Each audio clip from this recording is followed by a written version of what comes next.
হবিবপুরে টোটো চালকদের বিক্ষোভে উত্তেজনা। কামতাপুর পিপলস পার্টির নেতা সুভাষ বর্মনের নেতৃত্বে টোটো চালকদের বিক্ষোভকে কেন্দ্র করে উত্তেজনা ছড়ালো হবিবপুরে। সম্প্রতি এলাকায় টোটোর সংখ্যা বেড়ে যাওয়ায় তা নিয়ন্ত্রণে রাখতে প্রশাসন ও রাজ্য সরকার একাধিক পদক্ষেপ গ্রহণ করেছে। নির্দেশ অনুযায়ী প্রতিটি টোটো চালককে রেজিস্ট্রেশন করানো এবং অত্যধিক ট্যাক্স চাপানো হয়েছে। এই সিদ্ধান্তে ক্ষোভ প্রকাশ করে হাজারো টোটো চালক এদিন পথে নামেন। হবিবপুর রাইস মিল এলাকা থেকে শুরু হয়ে বিক্ষোভ মিছিলটি ব্লক প্রশাসনিক ভবন পর্যন্ত পৌঁছয় এবং সেখানে বিক্ষোভ দেখাতে শুরু করে। টোটো চালকদের দাবি, এই সিদ্ধান্তে তাদের আর্থিক বোঝা বাড়বে এবং যে পরিমাণ ট্যাক্স ধার্য করা হয়েছে অনেকের পক্ষে সম্ভব নয়। প্রশাসনের পক্ষ থেকে জানানো হয়েছে, এই উদ্যোগ পরিবহন শৃঙ্খলা বজায় রাখা এবং নিরাপত্তার স্বার্থে নেওয়া হয়েছে। তবে চালকদের একাংশ এই পদক্ষেপ প্রত্যাহারের দাবি জানিয়ে ভবিষ্যতে আরও বৃহত্তর আন্দোলনের হুঁশিয়ারি দিয়েছেন। পুরো ঘটনাকে কেন্দ্র করে এলাকায় ব্যাপক উত্তেজনা ছড়িয়ে পড়েছে।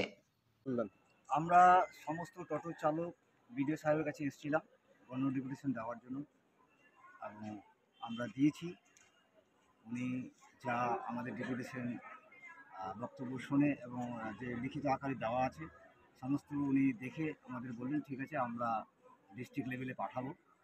কিন্তু সবথেকে বড় কথা হচ্ছে আমাদের টোটো চালকদের মধ্যে যেগুলো অসুবিধার সম্মুখীন হচ্ছি বর্তমানে, আমাদের এর আগে জিতু মঞ্চে মিটিং হয়েছিল, সেখানে আমাদের বলল যে সমস্ত টোটোকে রেজিস্ট্রেশন করতে হবে টেম্পোরারি। বেশ ভালো কথা। আমরা যখন রেজিস্ট্রেশন করতে যাচ্ছি তখন ওখানে আমাদেরকে লিস্টগুলো দেখাচ্ছে প্রায় 200 গাড়ি, 200 কোম্পানির গাড়িগুলোকে রেজিস্ট্রেশন টেম্পোরারি করে দেবে না, আমাদেরকে শোরুমে পাঠাচ্ছে। সেটা হচ্ছে ভিকেলসের মাধ্যমে আমাদের নাম্বার করতে হবে। সেখানে আমরা শোরুমের মালিক আমাদের বলা হচ্ছে যে তোমাদেরকে 25,000 টাকা করে দিতে হবে, তাহলে তোমাদের ভিকেলসের মাধ্যমে নাম্বার প্লেট হয়ে আসবে। আমরা এই টোটো চালকরা কোথায় পাবো এই মুহূর্তে 25,000 টাকা যে আমরা রেজিস্ট্রেশন নাম্বার প্লেট করে নিয়ে আসবো?